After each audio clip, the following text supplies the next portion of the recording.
तीसरा होता है ठंडा स्टॉर्म, चौथा होता है रिलीफ रेनफॉल, पांचवा होता है ट्रॉपिकल साइक्लोन। मैंने आपको पांच सोर्सेज ऑफ रेनफॉल पाकिस्तान के अंदर पढ़ा दी। मैंने बता दी कौन कौन सी सोर्सेज ऑफ रेनफॉल होती है पाकिस्तान के अंदर। इसके बाद जो है मेरी जान कौन सी बारिश कैसे होती है ये मैं आपको पढ़ा रहा हूँ। इसके बाद सबसे पहला मेरे बच्चे सबसे पहली चीज कौन सी थी, समर मानसून की जो विंड्स होती हैं वो जुलाई टिल सितंबर में आती हैं। जुलाई टिल सितंबर में आती है, लैंड हीट करता है। जब लैंड हीट होता है तो एवापो ट्रांसपायरेशन होती है। सर इसका क्या मतलब है कि मैं मिसाल के तौर पे फॉर एग्जांपल सर सूरज निकला हुआ होगा, इस सूरज निकलने की वजह से एक चीज होगी जिसको बोलते हैं एवापो ट्रांसपायरेशन। क्या बोलते हैं? एवापो ट्रांसपायरेशन में क्या होता है, वाटर वेपर किस में टर्न हो जाते हैं, स्टीम। वाटर वेपर टर्न हो जाते हैं किस में, स्टीम में। इस स्टीम से क्या फॉर्म होते हैं, क्लाउड्स फॉर्म होते हैं। और फिर इस क्लाउड से क्या होती है, रेन होती है। बात समझ में आ गई? दोबारा समझा रहा हूँ। सूरज की वजह से एवापो ट्रांसपायरेशन होगी, एवापो ट्रांसपायरेशन की वजह से वाटर वेपर किस में टर्न हो जाएंगे, स्टीम। ही स्टीम की वजह से क्या फॉर्म होंगे, क्लाउड्स फॉर्म होंगे। इन्हीं क्लाउड्स की वजह से क्या हो जाएगी, रेन हो जाएगी। अब मैंने आपको बात याद करा दी कि भाई समर मानसून की विंड्स आती हैं, जुलाई टिल सितंबर में आती हैं। ये पहला मैंने आपको मेथड तो पढ़ा दिया। पहला मेथड मैंने पढ़ा दिया कि समर मानसून की बारिशें कैसे होती हैं। दूसरा मेथड मैं आपको पढ़ा रहा हूँ सर कि भाई समर मानसून की बारिशें कैसे पाकिस्तान के अंदर होती हैं, वो भी समझा रहा हूँ सर। मिसाल के तौर पे आपके सामने पेज पे डायग्राम नजर आ रही होगी। देखिए एक सी है जिसका नाम है बे ऑफ बंगाल। यहाँ से हवाएं उठती हैं, पहले इंडिया में जाती हैं। इंडिया में जाने के बाद ये हवाएं आपके पास जो हैं पहले बांग्लादेश में जाती हैं। बांग्लादेश से होती हुई ये इंडिया से होती हुई पाकिस्तान में अंदर एंटर करती हैं। पाकिस्तान में एंटर करती हैं पाकिस्तान की ईस्टर्न साइड से, पाकिस्तान के पंजाब से। पाकिस्तान की ईस्टर्न साइड से, पाकिस्तान की ईस्ट साइड से मेरी जान किधर से, पंजाब से एंड करती हैं। और ये जो विंड ट्रेवल करती हैं, ये विंड ट्रेवल कैसे करती हैं, ये आपके पास जो है कहाँ से आ रही होती हैं, ये पाकिस्तान के साउथ, और अल्लाह भला करे आपके पास जो है ये कैसे ट्रेवल कर रही होती हैं, ये वेस्टर्न डायरेक्शन के अंदर आपके पास ट्रेवल कर रही होती हैं। इसको बोलते हैं साउदर्न वेस्टर्न। क्या बोलते हैं? साउदर्न वेस्टर्न डायरेक्शन के अंदर जो है ये हवाएं मूव होती हैं। साउदर्न वेस्टर्न डायरेक्शन के अंदर ये हवाएं जो हैं वो क्या करती हैं, ये हवाएं ट्रेवल करती हैं। क्या करती हैं मेरी जान? साउदर्न वेस्टर्न डायरेक्शन में ये हवाएं क्या करती हैं, ये हवाएं ट्रेवल करती हैं। इसके बाद मैंने आपको बात याद करा दी कि भाई पाकिस्तान में किस साइड पे हिट करती हैं, पंजाब साइड पे। ये हवाएं किधर आके एंड होती हैं, कराची में आके एंड होती हैं। आपको याद कराया, आपकी स्क्रीन पे नजर आ रहा होगा। समर मानसून की हवाएं मेरी जान कहाँ से उठती हैं, समर मानसून की हवाएं उठती हैं जानू। समर मानसून की हवाएं उठती हैं किधर से उठती हैं मेरी जान? समर मानसून की हवाएं उठती हैं, समर मानसून की हवाएं उठती हैं जुलाई टिल सितंबर में। अभी जैसे मिसाल के तौर पर समर मानसून एंड हो गया। अब जब समर मानसून एंड हो गया, जुलाई टिल सितंबर एंड हो गया है, जुलाई टिल सितंबर का टाइम एंड हो गया है। इसमें आपके पास क्या हुआ कि भाई बे ऑफ बंगाल से हवाएं आ रही थी। ये जो बारिश है हमारे पाकिस्तान में, मतलब कराची में इतना सारा जो सैलाब लेकर आ गई, वो बे ऑफ बंगाल से ही हवाएं आ रही थी। हवाएं हवाएं बारिश नहीं लेके आती, क्लाउड्स बारिशें लेके आता है। इस बे ऑफ बंगाल से जो है वो ठीक ठाक हवाएं आ रही थी। बे ऑफ बंगाल से हवाएं आने के बाद जो है सर प्रेसिपिटेशन हो रही थी। क्या हो रही थी? प्रेसिपिटेशन। प्रेसिपिटेशन किसको बोलते हैं? आसमान से पानी तीन फॉर्म में आता है, रेन, स्नो और हेल। प्रेसिपिटेशन किस फॉर्म में हो रही थी मेरी जान? रेन की फॉर्म में हो रही। जानू मैंने आपको बात समझा दी, समर मानसून समझा दी है। समर मानसून समझने के बाद, समर मानसून समझने के बाद, समर मानसून समझने के बाद, समर मानसून समझने के बाद मैंने आपको यहाँ तक सारी बातें समझा दी हैं, सारी चीजें समझा दी हैं। मैंने आपको समर मानसून समझा दिया है पूरा। यहाँ तक सारी बातें समझने के बाद मेरी जान जानू हम क्या करेंगे, हम ये करेंगे कि हम पहले देखेंगे भाई समर मानसून के हमने देख लिया एक बार। सबसे पहली चीज कि मैंने आपको याद करा दी कि भाई समर मानसून की हवाएं कब आती हैं। समर मानसून की हवाएं आती हैं मेरी जान जुलाई टिल सितंबर में। लैंड हीट करता है, एवापो ट्रांसपरेशन होती है, कूल कंडेंसेशन, क्लाउड फॉर्मेशन होती है, विंड ब्लो करती है बे ऑफ बंगाल से और पाकिस्तान में एंटर करती हैं। कहाँ से? पंजाब से। हवाएं एंड होती हैं किधर आके? कराची में आके। Bay of Bengal becomes a high pressure zone, Karachi becomes a low pressure zone. हवाएं बिल्कुल, हवाओं का प्रेशर लो किधर होता है? कराची में हवाओं का प्रेशर बिल्कुल लो होता है। इसके बाद मैंने आपको समर मानसून समझा दिया। अब मैं आपको वेस्टर्न डिप्रेशन समझा रहा हूँ, ध्यान से बात को सुनेंगे, यहाँ से समझ लें। वेस्टर्न डिप्रेशन में भी मेरी जान सबसे पहला हो गया कि भाई फॉर एग्जांपल सबसे पहले तो जानू एवापो ट्रांसपायरेशन होगी। एवापो ट्रांसपायरेशन की वजह से क्लाउड फॉर्म होते हैं। एवापो ट्रांसपायरेशन की वजह से क्या फॉर्म होते हैं? एवापो ट्रांसपायरेशन की वजह से क्लाउड फॉर्म होते हैं। ये क्लाउड्स में उसकी फॉर्म होने की वजह से फिर उसके बाद कंडेंसेशन होती है। कंडेंसेशन कब होती है? जब गर्म ठंडा मिक्स होता है तो कंडेंसेशन हो जाती है। आपने फ्रिज में बर्फ वाली बोतल बाहर निकाले, उसको देखिएगा, अल्लाह भला करे उसके बाहर कंडेंसेशन हो रही हो। क्लाउड फॉर्म होने के बाद, कंडेंसेशन होने के बाद मेरे बच्चे आखिर में क्या होती है? रेन होती है, बारिश होती है। जानू यहाँ तक सारी बातें समझा दी, यहाँ तक सारे मामला समझा दी, यहाँ तक सारी चीजें समझा दी। ये भी समझा दिया, पहला हो गया कि भाई ये तो हो गया भाई क्लाउड फॉर्म होने की वजह से।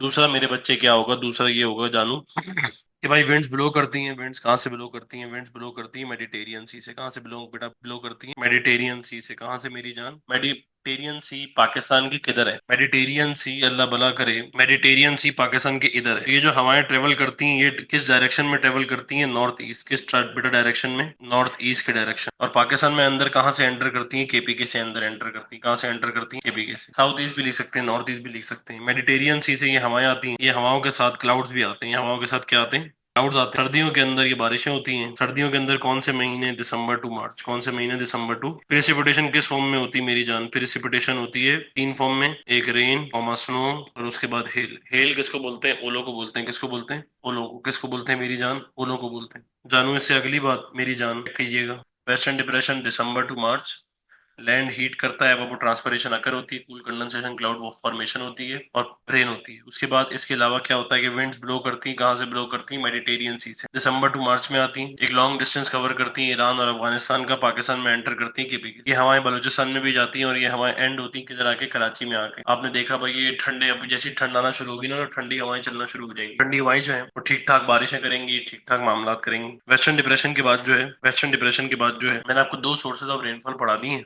कन्वेक्शनल करंट मेरी जान, सबसे पहली चीज कन्वेक्शनल करंट। कन्वेक्शनल करंट का एक और नाम होता है थंडर स्टॉर्म। क्या नाम होता है? Thunder storm. कन्वेक्शन करंट का एक और नाम होता है जिसका नाम क्या है? Thunder storm. इसके बाद इसमें मेरी जान ये कब होता है? ये होता है मेनली इस्लामाबाद और पेशावर में। मैं याद करा रहा हूँ कैसे होता है। फॉर एग्जाम्पल ये लैंड है, क्या है? लैंड से हॉट एयर ऊपर जाती है। क्या ऊपर जाती है? Hot air rises up, hot air ऊपर जाती है। हॉट एयर ऊपर जाने के बाद सर ये मूव कराती है किसको? क्लाउड्स। जब ये क्लाउड्स को मूव कराती है सर, क्लाउड्स आपके पास जो है वो आपके पास जब ट्रेवल करते हैं, तो क्लाउड्स के ट्रेवल करने की वजह से जब हॉट एयर ऊपर चली गई है, हॉट एयर और कूल एयर आपस में जब मिक्स होगी तो फिर बादल गरजेंगे। जब बादल गरजने की वजह से सर क्या होता है? रेनफॉल होती है। और क्यों रेनफॉल होती है? क्योंकि थंडर स्टॉर्म होता है पेशावर और इस्लामाबाद में। ये सिर्फ पाकिस्तान के किस पार्ट को हिट करता है? नॉर्दर्न पार्ट को हिट करता है। और नॉर्दर्न पार्ट के अंदर एयर में मॉइस्चर ज्यादा होता है। मॉइस्चर किसको बोलते हैं? मॉइस्चर बोलते हैं नमी। एयर में मॉइस्चर ज्यादा होने की वजह से सर हवाओं में प्रेशर के साथ बारिश होती है। इस प्रेशर के साथ स्टॉर्म भी आता है। उस स्टॉर्म के साथ रेन आपने देखी होगी। कभी आप पंजाब मतलब इस्लामाबाद वगैरह जाएं, पेशावर वगैरह जाएं, हवाओं के साथ बारिशें होना शुरू हो जाती हैं। इसको क्या बोलते हैं? ठंडा स्टॉर्म बोलते हैं। इसका एक और नाम है कन्वेक्शनल करंट। हॉट एयर ऊपर जाती है सर, वो मूव कराती है किसको? मूव कराती है मेरी जान? क्लाउड्स को मूव कराती है। क्लाउड्स को मूव कराने के बाद जो है हवाओं के प्रेशर के साथ बारिशें होती हैं। और आपके पास अल्लाह भला करे साउदर्न पार्ट ऑफ पाकिस्तान में क्यों नहीं होती? क्योंकि यहाँ एयर में प्रेशर नहीं होता। इसके बाद मेरी जान अगली बात जो है वो है रिलीफ रेनफॉल। क्या है? Relief rainfall. Sir mountainous areas के अंदर दो साइडें होती हैं। कितनी साइडें होती हैं? दो साइडें। जो एक साइड होती है उसको बोलते हैं विंडवर्ड साइड। क्या बोलते हैं? Windward side. एक साइड होती है levered side. Sir windward side पे एयर का प्रेशर ज्यादा होता है। किसका प्रेशर ज्यादा होता है मेरी जान? एयर का प्रेशर ज्यादा होने की वजह से windward side receive high rainfall. Air का प्रेशर ज्यादा होने की वजह से हाई रेनफॉल हो रही है। और रेनफॉल होती क्यों है? क्योंकि यहाँ मॉइस्चर ज्यादा होता है। क्या ज्यादा होता है? मॉइस्चर किसको बोलते हैं? नमी को बोलते हैं। लीवर्ड साइड पे एयर का प्रेशर कम होता है, जिसकी वजह से यहाँ बारिशें भी कम होती। क्या होती हैं? एयर का प्रेशर कम है तो यहाँ रेन भी कम होती। क्या कम होती है? रेन। इस पूरे एरिया को क्या बोलते हैं? इस पूरे एरिया को बोलते हैं रेन शेडो एरिया। क्या बोलते हैं मेरी जान? Rain shadow. कन्वेक्शनल करंट हो गया, रिलीफ रेनफॉल हो गया। रिलीफ रेनफॉल होने के बाद जो है, एक बात हमेशा याद रखना कि जानू, कन्वेक्शन करंट की जो बारिश होती है ये होती है पोस्ट मानसून के महीने। और पोस्ट मानसून के महीने कौन से होते हैं? पोस्ट मानसून के महीने होते हैं अक्टूबर टिल नवंबर। अभी जो पिंडी वगैरह में बारिश होगी, जो इस्लामाबाद वगैरह में बारिश होगी, वो पोस्ट मानसून में वो कन्वेक्शन करंट की वजह से बारिश होगी। इसके बाद मेरी जान ट्रॉपिकल साइक्लोन्स, ये जो एयर का प्रेशर आता है ये आता है अरेबियन सी से। कहाँ से एयर का प्रेशर आता है? अरेबियन सी से। आपने देखा होगा सी की वेव्स बहुत ज्यादा तेज हो जाती है। सी की वेव्स बहुत ज्यादा तेज होने की वजह से क्लाउड्स की जो मूवमेंट होती है वो भी बढ़ जाती है। किसकी मूवमेंट बढ़ जाती है? क्लाउड्स की मूवमेंट बढ़ जाती है। और क्या आता है? स्टॉर्म आता है। कौन से एरियाज में आता है? कोस्टल एरियाज में आता है, जैसे कि कराची वगैरह हो गया। और ये कोस्टल एरियाज में आता है, स्टॉर्म आता है। स्टॉर्म दो तरीके का आता है कराची के अंदर, कोस्टल एरियाज के अंदर। एक होता है रेन स्टॉर्म। क्या होता है? चार्जर दो बैग्स। एक होता है रेन स्टॉर्म और एक होता है डस्ट स्टॉर्म। क्या होता है? मैंने आपको याद कराया 5 मेथड है मेरी जान। सबसे पहला है समर मानसून। समर मानसून के बाद जो है वेस्टर्न डिप्रेशन। वेस्टर्न डिप्रेशन के बाद जो है वो ठंडा स्टॉर्म। ठंडा स्टॉर्म के बाद जो है वो रिलीफ रेनफॉल। रिलीफ रेनफॉल के बाद जो है वो ट्रॉपिकल साइक्लोन। इसके बाद जो है, फॉर एग्जाम्पल, अगर सर्दियों में बारिश हो रही है तो उसके एडवांटेजेस क्या होंगे? अगर सर्दियों में बारिश हो रही है तो उसके क्या एडवांटेजेस होंगे? सर सबसे पहली बात ये होगी कि दरिया बहता रहेगा। रबी क्रॉप अच्छा ग्रो करेगा। रबी क्रॉप कौन सा होता है? रबी क्रॉप वो होता है जो मेनली सर्दियों के अंदर ग्रो होता है। रबी क्रॉप एक सबसे ज्यादा मशहूर कौन सा क्रॉप है? व्हीट हो गया। इसके बाद अल्लाह भला करे HEB जनरेशन बढ़ जाएगी, गिर जाएगी? बढ़ जाएगी। इसके बाद सर अगर नॉर्दर्न एरियाज में स्नोफॉल वगैरह होगी तो जाहिर सी बात है कि भाई टूरिज्म वगैरह बढ़ेगा। डिसएडवांटेजेस क्या होंगे? कि अगर बारिश ज्यादा हो गई, वीट को ज्यादा पानी चाहिए ही नहीं होता, तो क्रॉप्स वगैरह के डिस्ट्रॉय के चांसेस बहुत ज्यादा बढ़ जाएंगे। इसके बाद अल्लाह भला करे कभी कभार टेम्परेचर बहुत ज्यादा कम हो जाता है तो एरियाज ब्लॉक हो जाते हैं, मामला ब्लॉक हो जाते हैं। सड़कें ब्लॉक हो जाती हैं, लैंड स्लाइडिंग होती है, ट्रांसपोर्ट कनेक्शन ब्लॉक हो जाता है। ये सारी बातें होने के बाद 4 टाइप के जोन होते हैं, मैं आपको ये जर्नल में लिख के समझा रहा हूँ। ये भाई, सबसे पहला जोन होता है हाईलैंड जोन। हाईलैंड जोन होने के अलावा जो सबसे पहला होता है मेरे बच्चे, हाईलैंड जोन में टेम्परेचर लो होता है, हाई होता है। टेम्परेचर लो होने के अलावा सर स्नोफॉल भी होती है और रेन भी सबसे ज्यादा होती है। स्नोफॉल भी सबसे ज्यादा होती है और रेन भी सबसे ज्यादा होती है। स्नोफॉल भी सबसे ज्यादा होती है और रेन भी सबसे ज्यादा होती है। इसके बाद जो है अगली बात आप क्या बताएंगे कि भाई फॉर एग्जांपल नॉर्दर्न एरियाज में टूरिज्म सबसे ज्यादा होता है। टूरिज्म सबसे ज्यादा होने की वजह से नॉर्दर्न एरियाज में फॉरेन एक्सचेंज बढ़ता है कि लोग यहाँ आके अपना पैसा खर्च करते हैं। फॉरेन एक्सचेंज के अलावा कल्चर आपस में वो होती है, कल्चरल इंटरेक्शन होती है। इसके अलावा सर वहां पे एप्पल, एप्रिकॉट्स, ड्राई फ्रूट्स वगैरह ग्रो होते हैं। एप्पल, एप्रिकॉट, ड्राई फ्रूट्स के अलावा रग्स और कारपेट्स वगैरह प्रोड्यूस होते हैं। नॉर्दर्न एरियाज में जो कॉटेज इंडस्ट्री है वो बहुत ज्यादा बूस्ट है कि लोग अपने अपने घरों के अंदर बैठ के काम कर रहे हैं, लोग अपने सारे मामलात वगैरह कर रहे हैं, छोटे छोटे मामलात हुए में। मगर इसका डिसएडवांटेज, नॉर्दर्न एरियाज में डिसएडवांटेज सबसे बड़ा क्या है कि सर बहुत बार जो है नॉर्दर्न एरियाज में ट्रांस ह्यूमंस प्रैक्टिस होती है। अल्लाह हाफिज। ट्रांस ह्यूमंस में क्या होता है कि सर्दियों में वो नीचे इलाके में आ जाते हैं, जब ठंड बहुत ज्यादा होती है गर्मी में वापस अपने इलाकों के अंदर चले जाते हैं। ट्रांस ह्यूमंस के अलावा सर उनको अपने घर छोड़ने के अलावा, ट्रांस ह्यूमंस के अलावा सर सबसे बड़ा डिसएडवांटेज ये है कि लैंड स्लाइडिंग होती है तो ट्रांसपोर्टेशन कनेक्शन ब्लॉक हो जाता है। क्रॉप्स वगैरह ग्रो नहीं होती तो शॉर्टेज ऑफ फूड रहती है। वहाँ अवेलेबिलिटी ऑफ गुड्स हमेशा कम होती है। नॉर्दर्न एरियाज में हॉस्पिटल्स वगैरह, स्कूल वगैरह भी नहीं है। अवेलेबिलिटी ऑफ गुड्स हमेशा क्या रहती है, कम रहती है। इसके बाद लोलैंड जोन समझा रहा हूँ मेरे बच्चे। लोलैंड जोन कौन सा होता है, पंजाब वाला इलाका और अपर सिंध सारा। इस अपर सिंध में डेजर्ट एरिया को छोड़ दीजिए। इस लोलैंड जोन में आप बताएं क्या इंफ्रास्ट्रक्चर सही है या खराब है। इंफ्रास्ट्रक्चर वेल डेवलप्ड, सड़कें वड़कें बनी हुई हैं, हालात एकदम हटो बच्चों हैं। इंफ्रास्ट्रक्चर डेवलप्ड होने के अलावा शॉर्ट जॉब्स भी अवेलेबल हैं। रिवर्स बहते हैं तो फिशिंग भी होती है। लोलैंड जोन के अलावा, फिशिंग के अलावा मेरे बच्चे वहाँ इंडस्ट्रीज वगैरह लगी हुई हैं। बैंकिंग सेक्टर बहुत ज्यादा आपके पास जो है वो उरूज पे है। लोलैंड जोन के बाद जो है तीसरा है कोस्टल जोन। कोस्टल जोन कौन सा होता है, कोस्टल जोन वो होता है जो नियर बाय सी हो। पाकिस्तान में दो कोस्टल एरिया हैं, एक सिंध कोस्ट है, दूसरा मकरान कोस्ट है। नियर बाय सी होने के अलावा सर यहाँ पे फिशिंग होती है, फैक्ट्रीज वगैरह लगी हुई हैं। फैक्ट्रीज वगैरह लगने के अलावा इंडस्ट्रीज वगैरह लगी हुई हैं। इंडस्ट्रीज लगने के अलावा यहाँ जॉब्स वगैरह बहुत ज्यादा हैं। मगर कोस्टल एरिया में जो टेम्परेचर होता है वो ओशनिक इन्फ्लुएंस की वजह से, ओशन की वजह से ना बहुत ज्यादा होता है, एक्सट्रीम टेम्परेचर नहीं होता, ना बहुत ज्यादा होता है ना बहुत कम होता है। मगर लोलैंड जोन के अंदर यहाँ पे जो टेम्परेचर होता है सर, यहाँ पे हॉट समर्स होती हैं और कूल विंटर्स होती हैं। क्यों, क्योंकि गर्मी भी ज्यादा होती है, सर्दी भी ज्यादा होती है, क्योंकि नियर बाय रिवर है। और ये अगर ये नियर बाय सी है तो जाने मन यहाँ पे अल्लाह भला करे हॉट टू वार्म विंड वो होती हैं summers. Hot to warm summers होने के अलावा यहाँ जो विंटर्स होती हैं वो माइल्ड विंटर्स होती हैं, ज्यादा ठंडी नहीं होती यहाँ। विंटर्स भी माइल्ड टू वार्म ही रहती हैं। इसके बाद एरिड जोन कौन सा होता है, जहाँ पे 250 मिलीमीटर से कम बारिश हो। ये सारे डेजर्ट एरियाज हैं। पाकिस्तान में डेजर्ट एरियाज 3 हैं, हल, हर पारकर, खारा। एरिड जोन के अंदर मेरे बच्चे ये ड्राई एरियाज होते हैं। यहाँ रेनफॉल इतनी कम होती है जिसकी कोई इंतहा कोई नहीं। ड्राई एरियाज, रेनफॉल कम होती है बहुत ज्यादा, लोगों का लिविंग स्टैंडर्ड बहुत ज्यादा फारिग होता है। एक चीज प्रैक्टिस होती है जिसको बोलते हैं नोमैडिक फार्मिंग। अपने बीवी बच्चों के साथ घूमते फिरते रहते हैं, जानवरों के साथ घूमते फिरते रहते हैं। किस चीज की तलाश में, खाने पीने की तलाश में, चीजों की तलाश में, मामलात की तलाश में, ये सारी चीजों में। इसके बाद अल्लाह भला करे मैंने आपको एरिड जोन पढ़ा दिए। ड्राई एरियाज होते हैं, रेनफॉल कम होती है, लिविंग स्टैंडर्ड फारिग होता है, नोमैडिक फार्मिंग प्रैक्टिस होती है। यहाँ तक सारी बातें होने के बाद जो है जानू, अब जो है वो हम पढ़ेंगे फ्लड। आज ये चैप्टर में खत्म कर दो। फ्लड मैं आपको पढ़ा रहा हूँ कौन से फैक्टर्स हैं जिसकी वजह से क्लाइमेट वेरी करता है।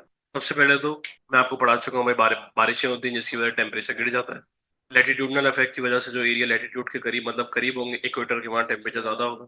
इसके बाद अल्लाह भला करे, मिसाल के तौर पर भाई फॉर एग्जांपल जहाँ कॉन्टिनेंटल इफेक्ट होता है वहाँ टेम्परेचर भी ज्यादा होता है, बहुत एक्सट्रीम होता है। और जहाँ पे अल्लाह भला करे बहुत कम टेम्परेचर भी आपके पास होता है, कब सर्दियों के अंदर टेम्परेचर वेरी करता है। वेस्टर्न डिप्रेशन की हवाएं कहाँ होती है, पाकिस्तान की वेस्टर्न साइड पे। कन्वेक्शन करंट से बारिशें कहाँ होती हैं, इस्लामाबाद और पेशावर में। इसके बाद अल्लाह भला करे ट्रॉपिकल साइक्लोन की हवाएं कहाँ से आती हैं, अरेबियन सी से। रिवर, अच्छा भाई एक बात हमेशा बात याद रखेंगे कि फ्लड क्यों आता है, भी पाकिस्तान में फ्लड क्यों आ गया। पाकिस्तान में फ्लड दो वजहों से आया, एक तो मेल्टिंग ऑफ स्नो बहुत ज्यादा हो गई जिसकी वजह से जो ऊपर वाले इलाके थे वो सारा बह गया। पाकिस्तानी गवर्नमेंट प्रॉपर तरीके से काम नहीं कर पाई जिसकी वजह से लोग भी मारे गए, लोगों के मोहल्लों के अंदर पानी आ गया, एरियाज के अंदर पानी आ गया।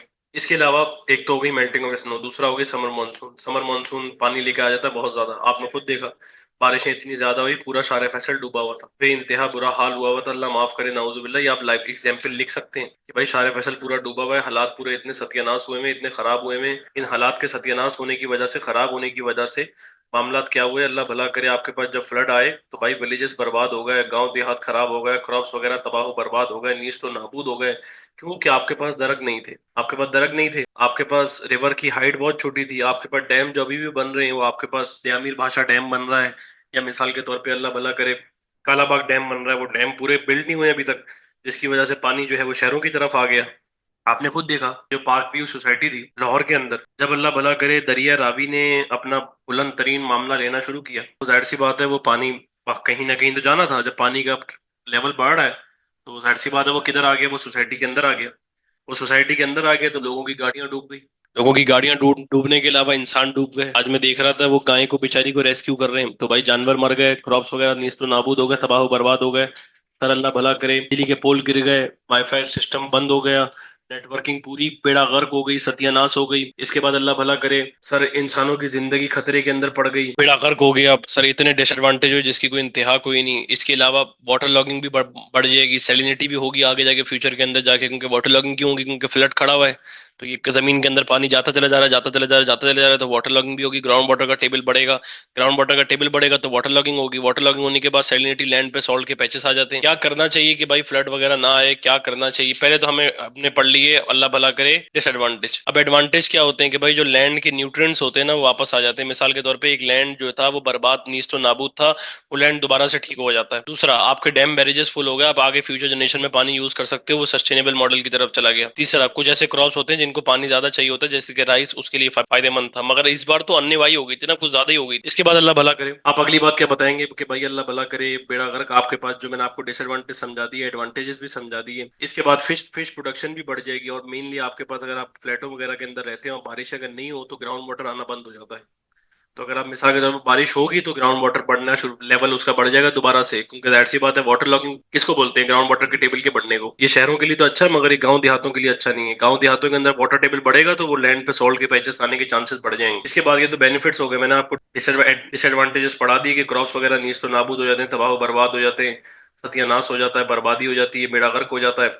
और जैसे जैसे पाकिस्तान में हर बार फ्लड आ रहे हैं, अच्छा हमें क्या करना चाहिए? सबसे पहले तो हमें दरख्त लगाने चाहिए। दरख्त लगाएंगे तो वो रूट्स एब्जॉर्ब कर लेंगे। दरख्त तो आपने काट दिए, पूरा शार फैसल के दरख्त आपने काट दिए, और आपको जो सड़क नजर आती है उसके दरख्त आप काट देते हैं। जब दरख्त आप काट देते हैं तो जाहिर सी बात है सड़कें में फ्लड आ जाता है। या माउंटेनस एरियाज के अंदर भी आप जब जाओगे ना, अल्लाह आपको लेकर जाए, आप देखोगे नीज तो नाबूद हाल किया हुआ है, कोई दरख्त नहीं छोड़ते, सारे दरख्त काट देते हैं आग लगाने के लिए। दूसरा, सर आपको चाहिए कि रिवर का चैनल इनलार्ज करें। पहले ये रिवर जा रहा था तो रिवर का चैनल इनलार्ज कर देंगे, तो जब दरिया का लेवल बढ़ा देंगे, जब दरिया का मामला बढ़ा देंगे, बराबर दरिया के बराबर सोसाइटियां ना बनाए। आज जो सोसाइटी आपने दरिया के कोने पे बनाई हुई है तो भाई वो तो डूबनी ही डूबनी। अगर आज वो सोसाइटी नहीं होती तो लोगों का अरबों खरबों रुपए का नुकसान नहीं होता, लोगों ने भी ले लिया, हो बड़ा खूबसूरत लग रहा है, बाद में उनके साथ मोह मोह हो गया। अब आप जाएंगे नॉर्दर्न एरियाज में, दरिया बह रहा है, आप देखेंगे कि होटल बना हुआ है बराबर में। आपने होटल बनाया हुआ है, अल्लाह भला करे, आपने तो होटल बनाया हुआ है, मगर ये होटल, ये एक एक टाइम आएगा, ये जब पानी का प्रेशर बढ़ेगा अंदर ही भी आ जाएगा होटल के पानी, तो मुश्किल हो जाएगी। तो भाई इससे अच्छा आप ये सब काम ना करें, आप डैम और बैरेजेस बनाएं। डैम बैरेजेस बनाने के लिए हमारे पास पैसा कोई नहीं है, हम गरीबों की तरह, भिखारियों की तरह फोन कॉलिंग के ऊपर पैसा मांगते रहते हैं। इसके बाद अल्लाह भला करे आप पहले से फ्लड वार्निंग दे दें, मगर लोग फिर भी ऐसे हमारे सराइकी किस्म के लोग हैं,